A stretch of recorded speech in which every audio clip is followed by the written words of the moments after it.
Assalamu alaikum wa rahmatullahi wa barakatuh. Welcome to the third episode of the Sky Structures, or you may call it the Quranic Astronomy. Anyway, আজকে আমরা খুব interesting একটা জায়গা থেকে আলোচনা করব। And এখানে এই এপিসোডে আমরা কোরআনের একটা শব্দ নিব।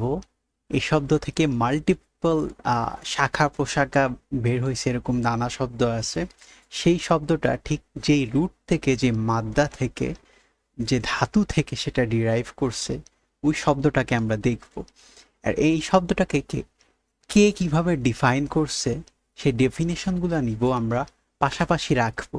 এই পাশাপাশি রাখার পরবর্তীতে আমরা বিভিন্ন চিত্র অঙ্কন করব। এই চিত্র অঙ্কন করার পরে আমরা একটা জিনিস ফাইন্ড আউট করব, এই জিনিসটা যে একটা শব্দকে এটাকে চিত্রায়িত করার মাধ্যমে আসলে কি ধরনের চিত্র বের হয়। অ্যান্ড এটা খুবই দারুণ একটা চিত্র বের হবে, আমি আগেই বলে রাখছি। সো আমরা শেষ পর্যন্ত থাকি। সো আল কোরআনে একটা শব্দ আছে, একটা সূরার নামই আছে, হচ্ছে কি সূরা আল মাআরিজ।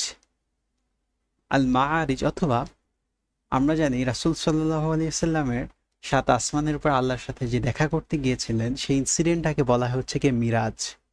রাসূল সাল্লাল্লাহু আলাইহি সাল্লাম প্রথমে কাবায় ছিলেন, মক্কায়।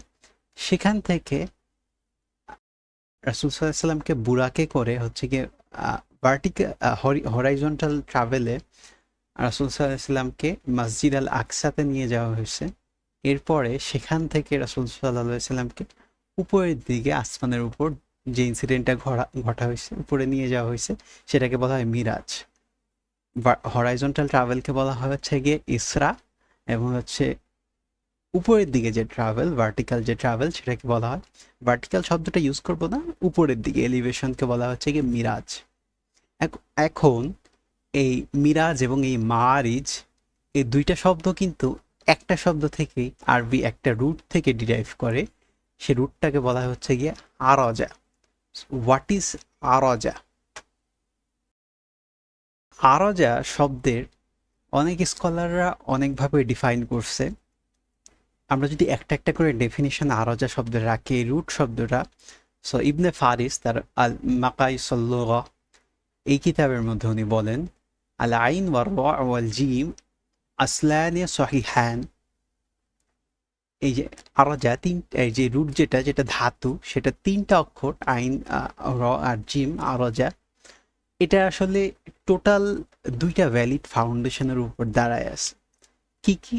এটা একটা হচ্ছে গিয়ে ইহদাহুমা আল ইরতিফা, একটা হচ্ছে ওয়াসউদ, যেটা এটা হচ্ছে কি উপরের দিকে উঠা, অ্যাসেন্ড হওয়া, এলিভেশন বা অ্যাসেন্ড যেটাকে আমরা বলি, উপরের দিকে উঠায় নেওয়া, সেটা অ্যাসেনশন। আর আরেকটা যেটা ওয়াল আখির আল মাইল, যেটা হচ্ছে কি ইনক্লাইনেশন, কোনো দিকে ঝুঁকে পড়া। সো এই ঝুঁকে যাওয়ার জিনিসটা আসলে দুই ধরনের হতে পারে। একটা হচ্ছে গিয়ে একটু কার্ভ হয়ে ঝুঁকে যাওয়া, একটু বাঁকা। আরেকটা যেটা হতে পারে সেটা হচ্ছে গিয়ে কোনো কিছুর দিকে ঝুঁকা, একটা কোনো জিনিসের দিকে, যেমন চুম্বকের, ম্যাগনেটের যেরকম কোনো কিছুর আকর্ষণ করার ক্ষমতা, অথবা আমরা যে মধ্যাকর্ষণ শক্তি বলি, যে কোনো একটা একটা কোনো দিকে ঝুঁকার প্রবণতা যেটা, সেটাকে বলা হচ্ছে গিয়ে আল মাইল। সো এই দুইটার কনসেপ্টে অ্যাসেনশন অ্যান্ড ঝুঁকা বা লিম্প করা, বা কোনো দিকে বেঁকে যাওয়া, অথবা কোনো কিছু দিকে ইনক্লাইন হওয়া, এই জিনিসটাকে ইবনে ফারিস বলতেছে হচ্ছে কি এই আরজা রুট থেকে ডিরাইভ করতেছে। তারপর আরজা রুট থেকে আরও একটা শব্দ ডিরাইভ করে, সেটা হচ্ছে কি অর্জুন। অর্জুন জিনিসটা কি আসলে? একটা খেজুর গাছের, খেজুরের যেই ডালটা থাকে, ডালের মাঝে মাঝে যে ব্রাঞ্চটা থাকে, যেটার মধ্যে দুই পাশে হচ্ছে খেজুর লাগানো থাকে, সেই চিকন ডালটাকেই আসলে বলা হয় অর্জুন। এই অর্জুনটা বা এই খেজুরের ডালটা কিছুটা বাঁকানো, বা যখন খেজুর ঝাঁকে ঝাঁকে থাকে, তখন এই ডালটা কিন্তু অনেকটা বাঁকানো অবস্থায় থাকে। এছাড়াও আল আরজা এর একটা অর্থ হচ্ছে রেডি শ্রাব, অর্থাৎ আল হাররা অর্থাৎ প্রচণ্ড গরম, উত্তপ্ত, যে জায়গায় আসলে সবুজের দেখা সহজে পাওয়া যায় না, পাহাড় অথবা লাল অথবা যে জায়গায় লাভা হয়, এই ধরনের প্রচণ্ড গরম জায়গা, এসব জায়গার মধ্যে ছোট ছোট রেডিশ এক ধরনের সাপ পাওয়া যায়, আমরা যেরকম চিত্রতে দেখতে পাচ্ছি। ঠিক এই সাপগুলোকে বলা হয় হচ্ছে গিয়ে আল আরজাহ, যেটা হচ্ছে গিয়ে আইন র জিম, এই ধাতু থেকে, এই ক্রিয়ামূল থেকে ডিরাইভড হচ্ছে। আমরা যদি এই চিত্রটা দেখি তাহলে এটা কিন্তু নিচের থেকে একটু উপরের দিকে, এই ডালগুলো কিছুটা কার্ভ হয়ে উপরের দিকে উঠে, অ্যান্ড উপরে একটু ঝোপঝাড়ের মতো, এই শ্রাপটার আকৃতিটা ঠিক এরকম। তারপর যদি আমরা যাই, এখানে ইবনে আরাবির খুব দারুণ ডেফিনিশন আছে এই আরজা শব্দের যেই আসলে মূল যে চিত্রটাকে রিপ্রেজেন্ট করে সেটাকে নিয়ে। এখানে আমরা তিনটা সংজ্ঞা দেখব, তিনটা চিত্রকে দেখব। প্রথমত ইবনে আরাবি বলতেছেন যে আরজা যে শব্দ, সেটা সাধারণত রিপ্রেজেন্ট করে একটা, যদি আপনি পট নেন, একটা কুকিং পট যেটা আকৃতিতে অনেকটা গোলাকার অ্যান্ড উপরটা একটু খোলা পটের, এই পটের ভিতর যদি আপনি একটা মেটাল বা কোনো একটা যে কোনো বস্তুকে যদি আপনি ছেড়ে দেন, এটা যে পটের ভিতর পড়তেছে, এই ইনসিডেন্টটাকেই বলা হচ্ছে আরজা, অর্থাৎ আরজা অথবা এই আরজু। সুতরাং এই পটটাও কিন্তু দেখতে অনেকটা আমরা যেই শ্রাবগুলো দেখলাম, রেডি শ্রাব, সেটার মতোই উপরের দিকে একটু ঝাঁকড়া বা একটু গোলাকার এই ধরনের। অ্যান্ড এখানে এই সংজ্ঞাটা আমরা খুব গুরুত্ব সহকারে নিব এবং এটা আমরা মাথায় রাখবো, যা আমাদের পরবর্তীতে চিত্র অঙ্কন করতে আরও কাজে দিবে। পরবর্তী ডেফিনেশন যদি আমরা দেখি, একইভাবে যেরকম রেডি শ্রাব, ওই রকমই ছোট ছোট যে শ্রাব, সেই শ্রাবগুলোকেও বলা হচ্ছে গিয়ে আল আরজা। এছাড়াও মৌমাছির যে মধুর যে চাক থাকে, সেই চাকগুলো যেরকম গোলাকৃতির দেখতে হয়, গোল, সেই ধরনের আকৃতিকেও বলা হচ্ছে গিয়ে আল আরজাহ, যেটা হচ্ছে গিয়ে আরজা রুট থেকে ডিরাইভড হচ্ছে।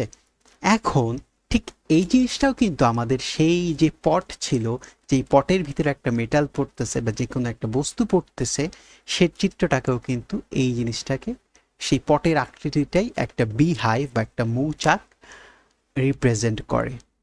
অতঃপর আমরা যদি দেখি ঠিক শব্দগুলো পাশাপাশি রেখে, যে একে তো হচ্ছে গিয়ে আইন ও জিম, এই ধাতু, এই মাদ্দা বা এই রুট থেকে যে শব্দগুলো ডিরাইভ হয়, এক হচ্ছে গিয়ে অ্যাসেনশন, এক হচ্ছে উপরের দিকে ওঠা, তৃতীয় হচ্ছে গিয়ে স্টেয়ার্স বা সিঁড়ি, তৃতীয় হচ্ছে গিয়ে একটু লিম্প হওয়া, একটু বেঁকে যাওয়া, চতুর্থ হচ্ছে ইনক্লাইনেশন, কোনো কিছুর দিকে হচ্ছে গিয়ে ধাবিত হওয়ার প্রবণতা, পঞ্চম হচ্ছে গিয়ে একটা ডেটের ক্লাস্টার বলা যেতে পারে, খেজুর গাছের ডাল, ষষ্ঠ হচ্ছে গিয়ে একটা মৌচাক, সপ্তম হচ্ছে একটা একটা শ্রাব, যেটা হচ্ছে গিয়ে আল হার অঞ্চলে গঠন হয়, সপ্তম হচ্ছে গিয়ে আমরা যে পট দেখলাম, একটা পটের ভেতর, ইবনে আরবি কিন্তু আরবি ডিফাইন করতেছেন যে পটের ভিতরে একটা মেটাল যে পড়তেছে, এই যে এইটার যে ইনসিডেন্টটা যেই চিত্র উপস্থাপন করে,